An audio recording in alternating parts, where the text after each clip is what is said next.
বন্ধুরা, এখন আমি আছি দক্ষিণেশ্বর স্কাইওয়ের ওপরে। চলো তোমাদের কাছে ঘুরে দেখাবো দক্ষিণেশ্বর মন্দির, কিভাবে যেতে হবে, কত কি খরচ, সমস্ত কিছু ডিটেলসে দেখাবো। চলো। হ্যালো বন্ধুরা, ওয়েলকাম টু মাই চ্যানেল।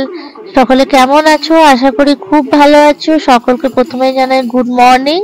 আর আজকে আমি সকাল সকাল চলে এসেছি হাওড়া থেকে বালি স্টেশনে।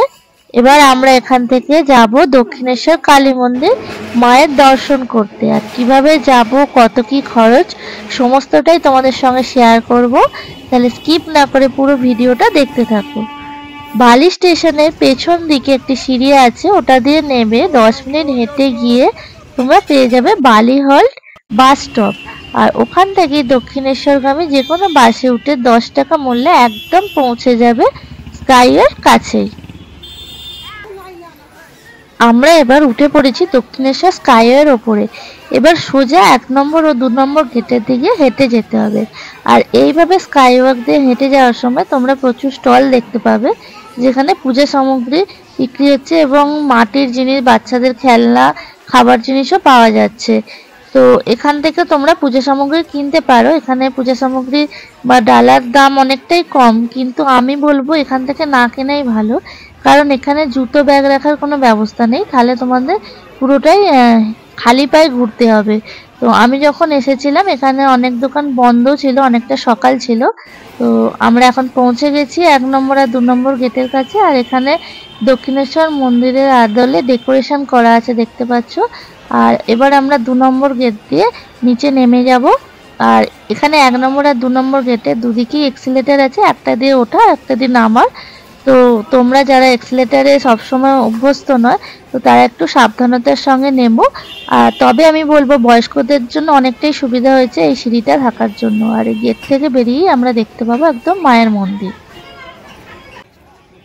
আমরা এবার একদম মন্দিরের ভেতরে চলে এসেছি। দেখতে পাচ্ছ এখানে অনেক গাড়ি দাঁড় করানো আছে। এটা হচ্ছে পার্কিং জোন। এখানে তোমরা 4 চাকা বা 2 চাকা আনলে গাড়ি পার্কিং করতে পারবে। গাড়ি পার্কিং এর সুব্যবস্থাও রয়েছে। এইখানে দেখো বাঁশ দিয়ে ঘেরা রয়েছে।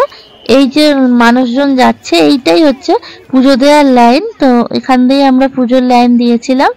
আর এই যে দেখো মায়ের মন্দির, আমরা বাইরে থেকে পুজোর ডালা কিনে নিয়েছিলাম। মন্দিরের বাইরে কিছুটা দাম কম, তো ওখানে 20 টাকা থেকে ডালার দাম শুরু।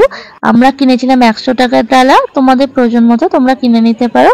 আর ওখানেই আমরা জুতো জমা রেখে এসেছিলাম। তো দেখতে পাচ্ছ আমরা ভেতরের দিকে এসেছি। যতটা পারলাম সম্ভবত তোমাদেরকে দেখানোর চেষ্টা করছি মায়ের মন্দিরটা। দেখো বাইরে থেকে, কারণ ভিতরে ক্যামেরা অ্যালাউ ছিল না। তো তোমরা এখানে এলে অবশ্যই এখানটা দেখতে পাবে। আর এটাই হচ্ছে দক্ষিণেশ্বর মায়ের মন্দিরের পুকুর। খুব সুন্দর লাগছে সকালবেলা। তো তোমরা পারলে সকাল সকাল এসো এখানে পুজো। এই দেখো তোমাদেরকে দেখাই লাইনটা একটু। দেখছো প্রচুর মানুষের ভিড় হয়েছে এত তাড়াতাড়ি। তো আমরা 10টার মধ্যে পৌঁছে গিয়েছিলাম, তাও এতটা ভিড়। তো বুঝতেই পারছো। আর শীতকাল মানেই সকলেই বেড়াতে আসবে এবং মায়ের দর্শন করতে আসবে। তো তোমরা পারলে একটু তাড়াতাড়ি এসো, তাহলে তোমরা ভিড়টা কম পাবে। এই দেখো এখানে একটা বিশাল বড় রামকৃষ্ণ দেবের একটা ছবি রয়েছে, দেখতেই পেলে। তো দেখতে পাচ্ছ কত মানুষের ভিড় হয়েছে। আমি এসেছিলাম শনিবার। তো শনিবার মায়ের পুজো দেওয়ার জন্য এত মানুষের ভিড় জমেছে। যত বেলা হচ্ছে তত আরো অনেক মানুষ আসছেন এখানে মায়ের দর্শন করতে। তো শীতকালে ঘুরতে আসার জন্য একদিনে তো ছুটি কাটানোর জন্য একটা খুবই ভালো জায়গা হচ্ছে এই দক্ষিণেশ্বর মায়ের মন্দির। আর এই দেখো এই দিকটা দেখতে পাচ্ছ, তোমাদের জুম করে দেখাই। এটা হচ্ছে ফুড প্লাজা। আগে যে দক্ষিণেশ্বর মন্দিরের ভেতরে খাবারের দোকানগুলো ছিল, সেই দোকানগুলো এখন ওই ফুড প্লাজা ওখানে করে দেওয়া হয়েছে। তো তোমরা ওখান থেকে নিরামিষ খাবার গ্রহণ করতে পারবে। আর চলো তোমাদেরকে পুরোটা ঘুরে দেখাবো, পুরো মন্দির চত্বরটা। আর এখানে এলে কি কি দেখতে পাবে সমস্ত কিছু ডিটেলসে। তো ভিডিওটা স্কিপ না করে অবশ্যই দেখতে থাকো, আশা করি তোমাদের ভালো লাগবে। আর যদি ভিডিওটা ভালো লাগে তাহলে প্লিজ লাইক, শেয়ার আর সাবস্ক্রাইব করে দিও। মেন মন্দিরের ঠিক পাশটিতেই কিছু কাউন্টার করা হয়েছে, যেখানে তোমরা ব্যাগ, ফোন এসব জমা রেখে যেতে পারবে কিছু মূল্যে। তো চলো আমাদেরকে দেখাই। এই যে সামনের দিকে এগোচ্ছি। আর এখানে তোমাদের দেখালাম একটা বিশাল বড় মূর্তি আছে বিবেকানন্দ। তো তার পাশেই ডালা অর্কিডের একটি জায়গা রয়েছে যেখানে 58টি স্টল আছে। তো তোমরা এখান থেকেও ডালা সংগ্রহ করতে পারো, তবে আমি বলবো বাইরে থেকে কেনাই ভালো, কারণ এখানে ডালার দাম একটু বেশি হয়। তো তবুও আমি দেখিয়ে দিচ্ছি, কারণ এখানেও কিছু মানুষ কেনাকাটা করছে।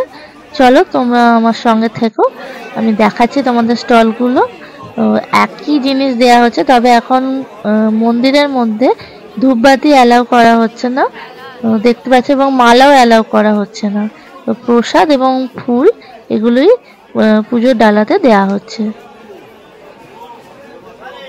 আর তোমরা এখান থেকে ডালা নিলে এখানেই ব্যাগ, ফোন এসব রেখে যেতে পারো।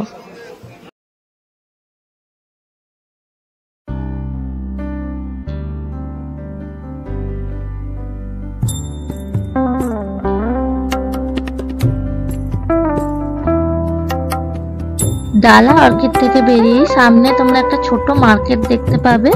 তো দেখো, তো এখানে তোমরা কিছু জিনিসপত্র কেনাকাটাও করতে পারবে, আর টুকটাক কিছু খাবার দাবারও খেতে পারো। এখানে কিছু খাবারের স্টলও পেয়ে যাবে, সেখান থেকে আমরাও কিছু খাবার খেয়েছিলাম। এই দেখো, এখানে একটি পুকুর আছে, আর এই পুকুরে দেখো কত মাছ রয়েছে, দেখতে পাচ্ছ। আমি দেখানোর চেষ্টা করছি, মাছগুলো কি সুন্দর খেলা করছে, আর এর মধ্যে কত পদ্ম ফুল ফুটে আছে, দেখতে ভীষণ ভালো লাগছিল। দেখো, তোমাদেরকে আমি পুকুরটা একটু দেখাই, ভীষণ সুন্দর লাগছে পুকুরটা। তোমরা অবশ্যই শীতকালে একবার হলেও এই মন্দিরে ঘুরে যেও, আশা করি তোমাদের ভীষণ ভালো লাগবে। তো এই জায়গাটা এতই ভালো লাগছিল যেন মনটা শান্তি হয়ে যাচ্ছিল। দেখতেই পাচ্ছ পুকুরটা কত সুন্দর, আর পাঁচিল দিয়ে ঘেরা রয়েছে। এই দক্ষিণেশ্বরী মায়ের মন্দির খোলার সময় হচ্ছে ভোর 6টা থেকে দুপুর 12:30 এবং দুপুর 3টে থেকে রাত্রি 8:30 পর্যন্ত। আর ওরই পাশটায় দেখো একটা পার্ক মতো করা আছে, যেটা ঘেরা রয়েছে, দেখতে ভীষণ সুন্দর। দেখো একটা মানে মাঝখানটায় ঘরের মতো করা আছে, মাঠ রয়েছে, খুব সুন্দর লাগছিল জায়গাটা দেখতে। আর এই পাশটাতে কিছু মানুষ বসে রেস্টও নিচ্ছিলেন। তো দেখতেই পাচ্ছ, তোমাদেরকে দেখাচ্ছি, জায়গাটা খুব সুন্দর লাগছে।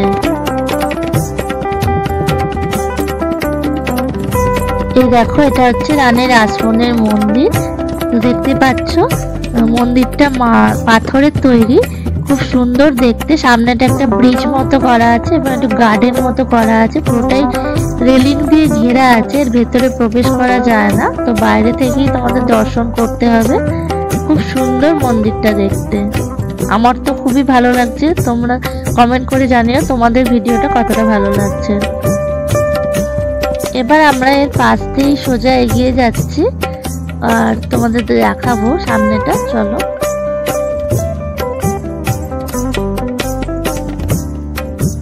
আর এই যে দেখতে পাচ্ছ এই বাড়িটা, এটা হচ্ছে নহবত খানা, এখানে রানী রাসমণি থাকতেন। তো দেখতেই পেলে। এবার দেখো, আমরা চলে এসেছি একদম গঙ্গার পাড়ে, আর এখানে একটা গার্ডেন করা আছে। এখানে বহু সন্ন্যাসীর মূর্তি করা রয়েছে, যারা এই দক্ষিণেশ্বর মায়ের কাছে দীক্ষা নিয়েছিলেন। তো ওনাদেরই মূর্তিগুলো এখানে করা রয়েছে, এবং প্রচুর গাছপালা বসানো রয়েছে। গার্ডেনটা খুব সুন্দর দেখতে। তো দেখো, তোমাদেরকে আমি পুরো গার্ডেনটা ঘুরিয়ে দেখাচ্ছি। এই গার্ডেনটা ঘুরতে ঘুরতে তোমাদের সঙ্গে একটু শেয়ার করি এই মন্দিরের কিছু ইতিহাস। 1855 সালের 31শে মে মা ভবতারিণী স্বপ্নাদেশ পেয়ে রানী রাসমণি দক্ষিণেশ্বর মন্দিরটি প্রতিষ্ঠা করেছিলেন হুগলি নদীর তীরে। আর এই মন্দিরের সাথে সাথে 12টি শিবলিঙ্গ প্রতিষ্ঠিত হয়েছে। এই মন্দিরটি পশ্চিমবঙ্গ তথা ভারতবর্ষ তথা সারা বিশ্বের বিখ্যাত একটি তীর্থস্থান হিসাবে পরিচিত। এই দেখো, তোমাদের সঙ্গে কথা বলতে বলতে আমি চলে এসেছি যে 12টি শিবলিঙ্গের কথা বললাম, এই 12টি মন্দির তোমাদেরকে দেখাচ্ছি বাইরে থেকে, কারণ মন্দিরের ভিতরে ক্যামেরা অ্যালাউ ছিল না, তোমাদেরকে আগেই বলেছি। তো বাইরে থেকে যতটা সম্ভব পারছি তোমাদেরকে দেখাচ্ছি। দেখো, মন্দিরটা খুব সুন্দর দেখতে লাগছে। আর তোমাদেরকে জানিয়ে রাখি, তোমরা যদি এখানে এসে মায়ের প্রসাদ পেতে চাও, তাহলে সকাল 10টার মধ্যে কুপন দেওয়া হয়, আর কুপন মূল্য হলো 100 টাকা করে। আর 12টার পর মন্দির বন্ধ হয়ে যাওয়ার পর এখানে প্রসাদ গ্রহণ করা যায়। মন্দিরের ভেতর যেখানে মা ভবতারিণী আছেন ওই মন্দিরে দর্শন করার সময় তোমরা দেখতে পাবে পাশে আছে রাধাকৃষ্ণের মন্দির, 12টি শিব মন্দির এবং রামকৃষ্ণ দেবের শয়নকক্ষ আর মা ভবতারিণীর নাট মন্দিরও তোমরা দেখতে পাবে। তো আমরা এখন চলে এসেছি গঙ্গার ঘাটে। আর এই ঘাটটা দেখতে পাচ্ছ এখানে প্রচুর মানুষ স্নান করছে। আর এই যে উল্টো দিকে দেখতে পেলে এটাই হচ্ছে শয়নকক্ষটা। তো আমি এখানে হাত পা ধুয়ে মাথায় জল নিয়ে নিয়েছি। তো দেখতে পাচ্ছ আরো একটি ঘাট রয়েছে, এখানে 2টি ঘাট রয়েছে। তো তোমরা যেতে হোক ইচ্ছা এখানে স্নান করতে পারো। এবং এখানে যদি তোমরা গঙ্গা জল নিয়ে যেতে চাও তো এখানেও কিছু মূল্যের বিনিময়ে ব্যারেল বিক্রি হচ্ছে। তো তোমরা এখান থেকে ব্যারেল কিনেও জল ভরে নিয়ে যেতে পারো। ভিডিওটা এখানেই শেষ করছি, আবার দেখা হচ্ছে নেক্সট কোনো ভিডিওতে। ততক্ষণ সকলে ভালো থেকো, সুস্থ থেকো।